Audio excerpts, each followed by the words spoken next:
Well, welcome again, everybody. Today, we're doing things a little bit different, and I am joined by my wife, Chris, and you're like, that's who that is, okay? So there's Chris, yeah. She doesn't want you to do that.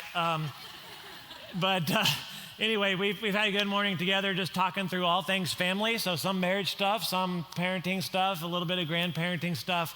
But really what's happening here is just kind of the practical outworkings of what we've been talking about for the last month. And so if you came today looking for Bible study, you got to come back next week. But I did give you one Bible verse at the very end because some of you don't think this will count as church until that happens. But we'll hit that at the very end and cover that. But Chris, I'll say it this way, like in October when we do Pastor's Appreciation and you all say, hey, thank you so much for what you do, and you send me cards and, rare few of you give me a gift card or something like that. Chris is the one who should be appreciated, okay? And so she's the one who prays for me. She's the one that says, you're not that funny, you're not that entertaining, you're not whatever. She's the one that kind of keeps me humble, and so she's the one who should get all of the appreciation for anything that you think that, you like about me. So that's where that goes there. But she did say, hey, to agree to come out here today, she said, because I have the microphone to begin with, she would like to set the record straight on a couple of things. And so I said, well, go for it. You can have your time. So welcome. Go for it. Yeah, so I should have made a list, a long time ago, because I'm sure there's a lot of things that I could speak to that he said about me or our family over the years. But a couple things. One that keeps kind of recurring about our first married argument that he mentions often, that when I'm coming after him with a hammer. And I don't, that part's true. I don't think that it always has the context, which is that we were hanging things on our walls. So I didn't randomly just have a hammer in my hand. So just, the context of that. Details. And then the second one, more recent, about his hearing, that I have, family and coworkers that would agree that he is having some trouble with his hearing. It has testing that has proven that. And it's not just my voice, which he makes it sound like that. It is, the upper range of all women's and children's voices. So anyway, all those things are true, though. It is your voice. If you have the exact same voice as Chris, I might mishear you a little bit. But. So anyway, so as we get started today, just a few introductory comments. One is we don't get to talk because we're the experts. We don't think we have it figured out. And there are some of you who have been doing this longer, and you're putting on a clinic, and we should be learning from you. But, I get the microphone. And so we're just going to share some of our experiences and peel back maybe one layer, so to speak.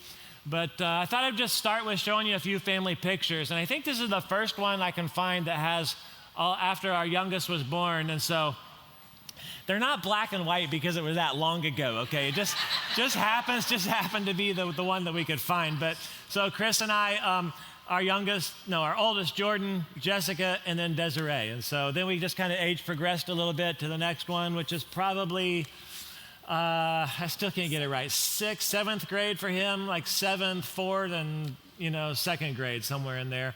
Rocking the mustache, which was a good look. Next, we got these our kids refer to these as like the Twilight photos, because apparently it's like, we had a whole series of them, and they're like, oh, that looks interesting, but this is probably later teen years right there. And then this one is our most recent family one, I think, right there. Some of you might recognize that location right there, in which you're not supposed to do. But our son-in-law, Ty, on the far left, our daughter-in-law, Lauren, there, and then everybody else. And so, I don't know. I think that the picture makes me laugh because we clearly said everybody jump, and then one person didn't really get the assignment, so she went. I thought we were just supposed to splash. So, but the pictures represent the different stages of our family, I guess you could say, but they don't say a lot of things. And there are things that I won't go into great detail on, but just know that we really don't have it all figured out. And we've been through a lot of stuff, just like all of you have. And so we've had little kids go through major surgeries, and we've had 3 marriages, 1 divorce in our family, and People went to college and none of them finished at that college. We've been through all that. People have not finished college at all. We've lived in 10 different locations, all that kind of thing. Each of our kids have been in a serious car accident. We've been through miscarriage, physical harm, sexual assault, all the range of things that you can imagine. And so a lot of stuff that we can't touch on. Some of it is to protect the guilty, but we'll peel back a few layers for you. And so some of these are just framework that we put together, and some of them were based off of questions you all asked us.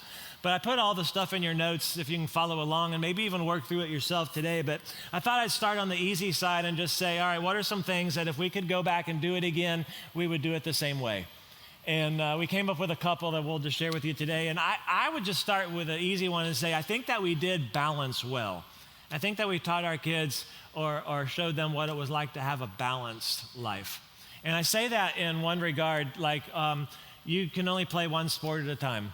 We're not going to do all this craziness. And so pick one that you think you're best at and go with it, so because we're not doing everything else. Studying was an important one for you, that we have balance there. Right. That was one thing that for me growing up, and not at the fault of my parents, but self-imposed, I was just very stressed about grades and being a student, and to the point of in middle school and high school, like I made myself sick. And I saw in our son very young, like in second grade, he had an assignment the first week of school and he works on it for like an hour, and then after dinner he's working on it and it's bedtime and he tells me he's still not done. And I finally look at it closer. I'm like, what is this assignment? And he's drawing this elaborate picture. And he says, well, for French class, we have to draw a picture of our family and label it. And he hasn't labeled it yet. He's just still working on the drawing. And I'm like, label it. This is not for art class, And he's just trying to go above and beyond and do his best and everything, and stressed already over his grade that he's going to get. And we had to talk and say, yes, we want you to work hard, but the most important thing is not your grades. And I did have to write a letter to his teacher, just in case he said that to her, that my mom doesn't care about my grades. But we wanted our kids to, when they come home, not just do homework in grade school until they went to bed. Maybe they don't get the best grade that they possibly could have, or 100 on every spelling test. But they needed to go out and play, and they needed to go to church things, and we needed to have time as a family. And so that was very important to establish for us when they were young and as they got older, to have a balance. Balance, that's an easy one. I would say that we did a good job on team effort. And what I mean by that is how we speak about each other in front of our kids, how we would speak about each other to our kids, and how we treated each other in front of them. But really, like in some ways, just like they knew that they couldn't play us against each other. And so you can't get something from mom after I already told you not to do that. And so we did a pretty good job at that. And then specifically, I think there was a time where, we had, how old were you after all three had been born? 26 or something? Chris is 26, and we got three littles at home. And I remember the day where I said, all right, I know that I can do more to help you out here. What is like the craziest part of the day? And so the time when all hell breaks loose there was after school, before dinner, okay? And kids are running around crazy where, someone's down there playing and someone's doing homework and people are getting tired and hungry. And so it was that 1 hour before dinner. So I just made it a point, I will be home at 4:30 every day. So whatever I'm doing, I quit it and I come home so I can be there with you. So that was a good thing in terms of team. Yeah, and that's obviously not something that everyone can do. He had a flexible enough schedule. He was doing youth ministry, so he was sometimes at youth events or working on Saturdays, or could work later in the evening. But just finding those ways to accommodate sometimes, and communicating with each other about being able to support each other in those times when you're frustrated, and that you might be able to juggle around and support each other in those situations. Yeah, one other thing on the teamwork was we had deliberate handoff from mama's boy to dad is now need to do some parenting here. So there was a day when Jordan was playing down in the cul-de-sac and they want to do something dangerous, and Chris was like, I don't think they should do that. And I'm like, but that's what we do. And so there was like a conversation about, okay, you need to take charge of him now. And so we had this real handoff of from mom to dad. And so good team effort. Yeah, mom is home all the time with the little kids and making the calls about, what can you do with the friends and all that sort of thing. And I was just in constant conflict with Jordan. And I wasn't, I didn't want to be. And John insisted, no, they're just boys. This is normal doing things. And I'm wanting to keep my kids safe all the time. And so I just said, okay, like you've done this. He is wanting to I not remember exactly where we were, and you literally did that. You do this. You do this. I want to enjoy my son again, and not just be in conflict with him all the time. And I don't know how to make him a man. You do. So, yeah. Church. A lot of you have asked about church, like what do we do with our middle school kid and our high school kid? I'll tell you what we did is, as long as you live at home, you got to go to church. And whenever the car is leaving or the last car is leaving, whatever time that is, AIS, you better be in the seat and let's go, or BIS, whatever you say. Get in the car, we're going to church, and that's not optional. And then when you're in middle school and high school, you got to go to the student ministry stuff. Whenever that's happening, you need to go. And those were just the rules. Now, the other benefit, you can jump in. But I was going to say, and we did youth ministry for a long time. And as parents, we have always said, your job isn't to be your kids' friends. And we don't care. Just make them go. Even if they, complain or whatever, make them go. And our kids didn't argue with us because they knew it wasn't optional. Yeah, and if you're like, you know what, they don't like this church, pick another one. Whatever.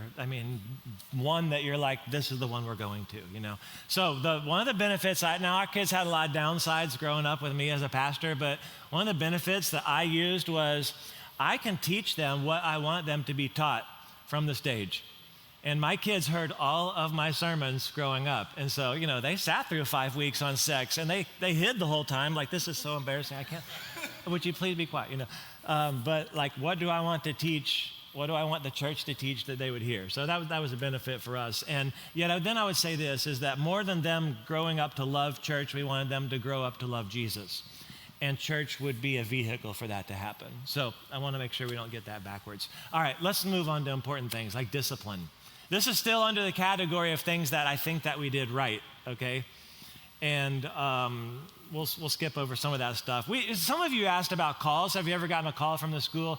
And listen, again, this is a case where we're going to protect the guilty and not go into a lot of detail about stuff. But I think like for us that we were fair in our discipline. I think that people knew the expectations. And so when we handed out a punishment, it was not a big surprise to someone. So discipline, we had a... Yeah, when they were older especially, they knew what the rules were and they knew what the consequences were. And so our son especially, his sophomore year of high school, I think he was grounded 10 and a half 11 months. and a half, 11 and a half months of the year. But we made it really clear, like, you can't be upset with us all the time because this is all, about the choices that you have made. This is all on you. And your behavior will dictate, when you're not grounded anymore. And he just kind of, this switch flipped in his mind at one point of, I don't want to live like this anymore. And so he changed his behavior. And by that you mean in his bedroom alone. So, if you have kids, have you heard your kids say, like, this isn't fair, like, why are you doing this to me? And Chris was the best at it. She would always say, I'm not doing this to you. You did this to yourself. Like, you knew what was going to happen. So. Yeah, when they were little, they would want to say, this isn't fair, this isn't fair. I said, okay, I'll tell you what is fair, and then you tell me what you want. Fair is you're going to pay me for your bed and your clothes and your food and all these, things. And so then, do you want fair or do you want this? And, yeah, I know. I saw that look. That's not what you kids want to hear. And, oh, man, mom and dad are saying this. But, that's what's fair. I don't want what's fair. Fair for me is going to hell. I don't want what's fair. That turned south real quickly there. But it's like, we're making some contact here. All right, discipline. Discipline, I think, was something we did well, but it's also something we added to the next category of what are some things we would like to do over again, or that maybe we didn't do so well. or didn't get right, and discipline's one of them. Yeah, that's me again. Well, not all you, well, but no, but yeah. because I have been the fun one in our whole he's married fun. life, and Chris was the hammer, Yeah. and so that wasn't fair, Yeah, well, we are second, which she would admit is a strong-willed child. And I just didn't know what to do with her. And I believe that spanking is biblical when done correctly. But when I was a super young, immature mom with 3 kids, I did not always spank correctly. I don't believe that you should do it in frustration or anger or exhaustion. And I did. And it's something that I, obviously grew up and matured, and it's something I've talked to her about and I've apologized for. That's something that I regret as a parent, and I would change. And I think we've talked about grace and truth around here a lot, and I think we would say, all right, we have the truth part, the rules are clear, and let's just make sure we come with a little bit more grace. So, if you have younger kids, there's this point where you're always going to be bigger than they are. And that means physically, and that means just with more power. And so there's a long period of time where you can make them do what you want, But we ended up getting to that one point too in the teen years where it's like, okay, now you're getting bigger, now you need more responsibility. And so there's a line there between I'm going to make you do this and, okay, how can I maintain the relationship here so that I still have influence for years down the road? And that's a tough balance to find right there. So I know what I would do differently is, and I feel like we did okay at this, but I would do it differently and better. I'd have more sit-down conversations just about life coaching. It would just be an ongoing conversation. And, I don't care if it's weird for you right now. I don't care if you're uncomfortable, but you are not ready to go to college. So let's just have a running conversation here. And I know where that stems from. And it stems from, again, not any fault of our families. Reminder, everybody watches, okay? So,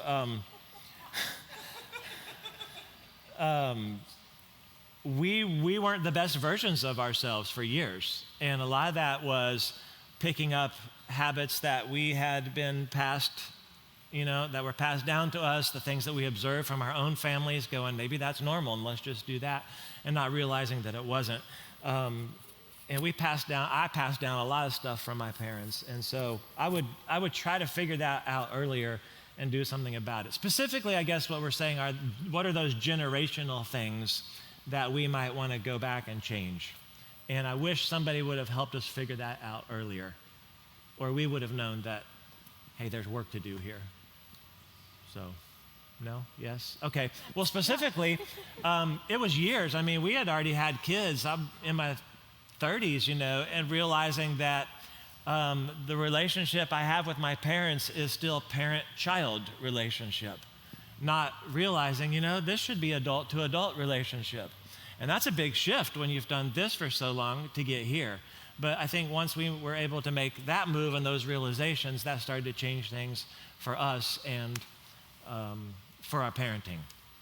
You have one specific one that you were like, okay, I wish I'd have done this earlier. Oh, yes, I know what you're saying. Probably my other regret in not just specifically in parenting, but just in our family and life. It wasn't until 10, 15 years into our family, probably, that I had struggled with depression probably since high school. And when I was not doing well, I could not ask for help. When I was doing well, I would convince myself that I was okay. And so it was a long time before I realized I'm really, really not doing well, and there's nothing going on in my life that I can blame it on. Because usually there was. Usually there was something going on that I would think, oh, that's just causing it. And it was like, life is good, but I am not. And I could finally get some help, and it was really hard. And once I got help and got to feeling, better and normal, I will never go off that medication for one reason, and it's because I know the way I treated him before I got on the medication, and for that reason, I will never go off of it. And I'm just so sorry that I didn't do that earlier, but I'm not sure that I could have. I'm not sure even if he had braved having an intervention for me that would have been a good idea. Not doing that. But that is something that I wish I had done, and that goes into, him talking about the trifecta of pills. Oh yeah, I mean, I've said it from here before. Not everybody here disagrees or agrees with me, but I think the 3 Ps have gotten us through everything in our life, and those are prayer, number 1, 2, the people around us, and 3, pills. And I think undermanaged care, right? And so I'm not just saying we do all that craziness, but and write that down. Well, and I have gone to many counselors over the years. I had the first counselor that I ever saw, told me a lot of what John spoke about a couple weeks ago, which is I can do the best ministry. I can be the best Christian, the best wife, the best mother by taking care of myself and by being the best person that I can be to do those things. And that really, really stuck with me in taking care of myself. And so I could not be up here today without more medication. I would have had a panic attack this morning. This isn't my job. This isn't something that I do all the time. So I don't take this medication all the time. It is a tool for me to use so that I can do this if he wants me to. So it's not something that I recommend. And, I'm, like I said, I see a doctor. You're up here. I think you're amazing, and I think our church is better to hear from you. But at 6:30 this morning, I wasn't sure it was going to happen. And I'm not prepared to carry this on my own. So, there's lots of things I think we could go back and do over again. But, we made it. We're making it. And so, the last question is really just one I threw out there, like, all right, what are some things that we hope that our family would remember? And specifically remember enough that they might pass it on to their family. And so, there's a bunch I think that are great, but we landed on a couple, and one of them has to do with us. Okay, let's just continue the us conversation. And I think we've been married 31 years. Almost a half's count at this point, everybody. I think it was probably 15. Probably we've been married 15 years, and we got comfortable in that place where, I just thought, I love Jesus, Chris loves Jesus, this is going to be easy. We're taking it to the end, okay? It just goes. And then you hit this patch, and you're like, wow, this is not that easy. And I did all this work on the front end in our dating relationship. I was Prince Charming, I organized all these amazing picnics and dates, and I even pretend to like her friends. I did all this great stuff on the front end, and to win her and to capture her, right? And then you secure the prize, and you're like, well, now I got it. The work is done. And that's not even remotely close to the truth. So about 15 in, I'm going, man, I got to get back to work again. And we had to learn how to, we got to study each other again and continue to pursue and make sure that thing was building and growing. And so we did that, and we worked at it, and I think things got better over the years. And that includes healing some hurts and, just continuing to do the work, to make each other a priority. And I think as we got stronger and stronger, then our parenting got better and better. That's my assessment. So you can add or not. Fun. Yeah. Well, I think the main thing to that is he's, talked a lot about, his past and everything. I think as wives, when we're in the home and we have kids, especially being young, and our spouse is more passive in the beginning, things have to get done. And so we make sure that they get done, and we jump in to do those things. And what I really learned was that I can't change him. And it's not my job to change him, and it's not my job to pray, hey, God, do this to him. It's, it's for God to change him and to change his heart, and it's for God to build him into the leader that he is to be. And what I really had to learn is that I needed to back off. I needed to give him room to lead. Because if we're doing it, if we're taking over, there's lots of times not space for them. And we need to give them space and room to fail sometimes and know that it will be okay. So that was just something personally for me. And I have a very, very worn book of Stormy O. Martin's The Power of a Praying Wife. And if you don't have any of these, there's one for kids and adult children, and they're great. They read a lot into what Allison talked about last week about being able to pray very specifically. This is the one for your husband. Yes. Which is why it's so worn. Look at that. It's just like falling I've had apart. This book for almost 30 years. But it got us through. Yeah, and I'll say a little bit more about that too, and then we can move on. But I think, again, we observed things in our families. I observed things from my dad who, was an improvement on his dad. And he was doing the best he could. And so hopefully I was an improvement on that. Our son Jordan will be an improvement on me. But it goes back to the very first fight, the hammer fight, or whatever we want to call it. But, I reacted the way I saw to react was, this doesn't feel safe right now, and I need to go somewhere else and hide. And so that's what I did. And I did that for, 10 years. Was this, I don't know how to do conflict, let me just go away right now, and then when you calm down, it'll be fine. We'll forget this ever happened, And then, there was that day where, and we know it, there's a lot of details there, that Chris had pushed me so far, I got so frustrated, I said something back to her, like, please, well, I don't even remember what it was. But this is just a little tip if you're a wife and you get to that point.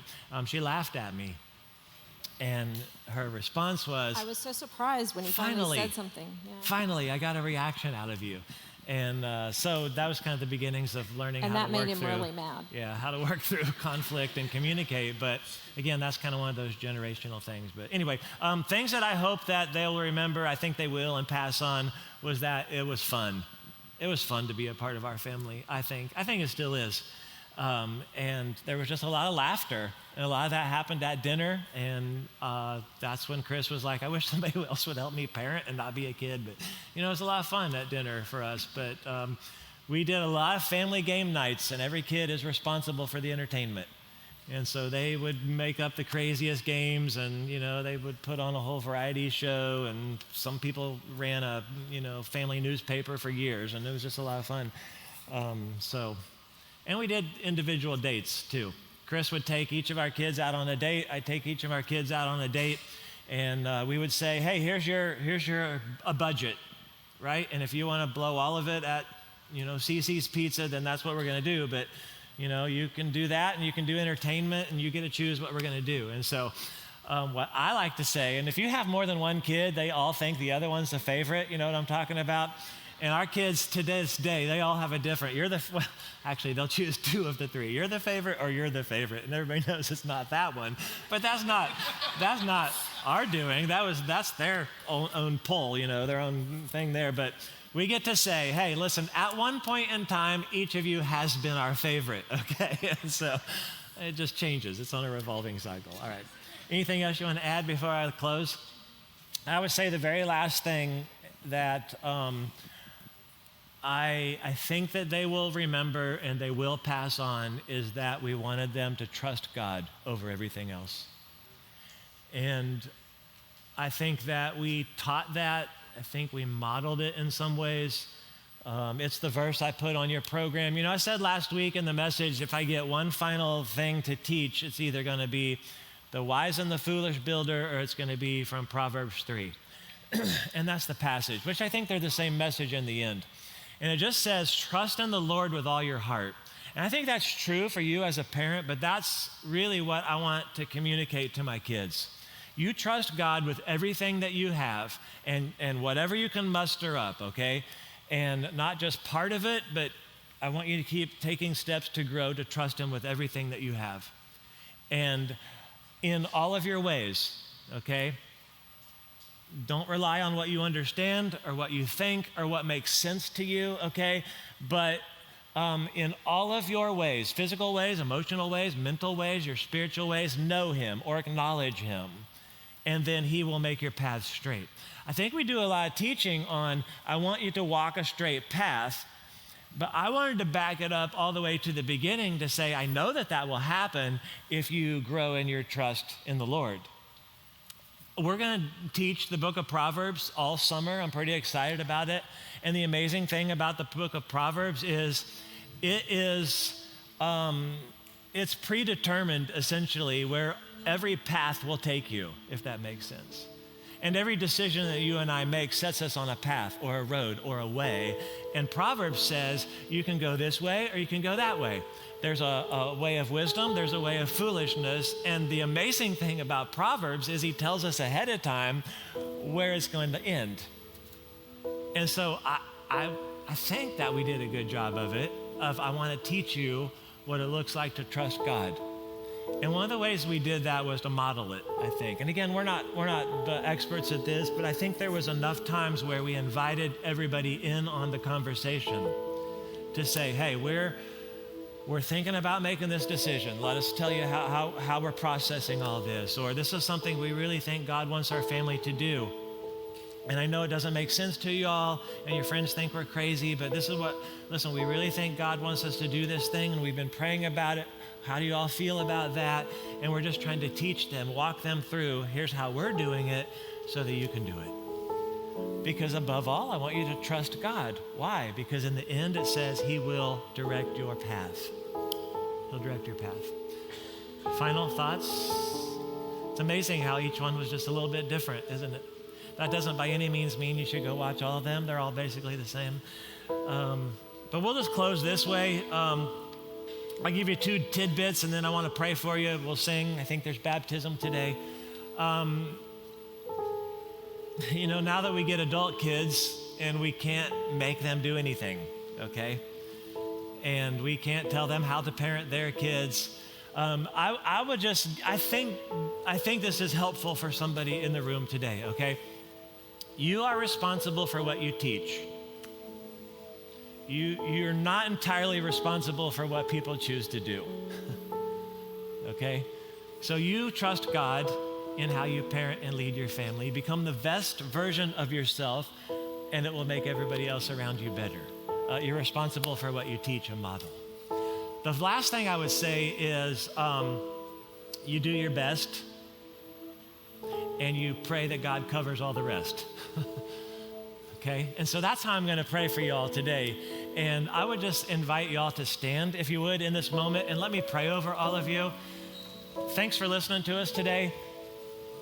We're going to respond like we always do in worship. I don't know what the next steps might be for you.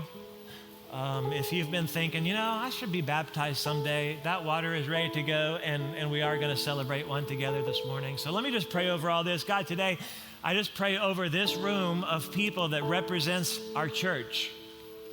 God, all different kinds of families represented here. God, we got moms and dads with lots of kids, and we got people standing alone today and in singlehood. And so God, all the different things in between. But God, you see that, you know that. So God, today I would just pray that we're giving it our very best, that we're doing our best to love you with everything we can, and then to influence the people around us. And God, in this moment, we're just asking you to come and to cover over our weaknesses and our shortcomings. God, even the things that we've done wrong. And God, as hard as this might be for some of us to believe today, I do believe that you care more about us and our family than even we do. And so we just ask you today, God, to come and bring a special touch to each of us, moms, dads, kids.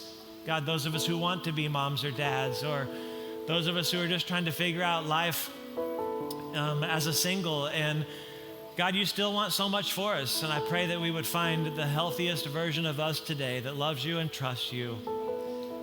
And we just want to say thank you, God, for your goodness, and that we can rely on you today in your greatness. And we just want to pray these things in the name of Jesus. Amen.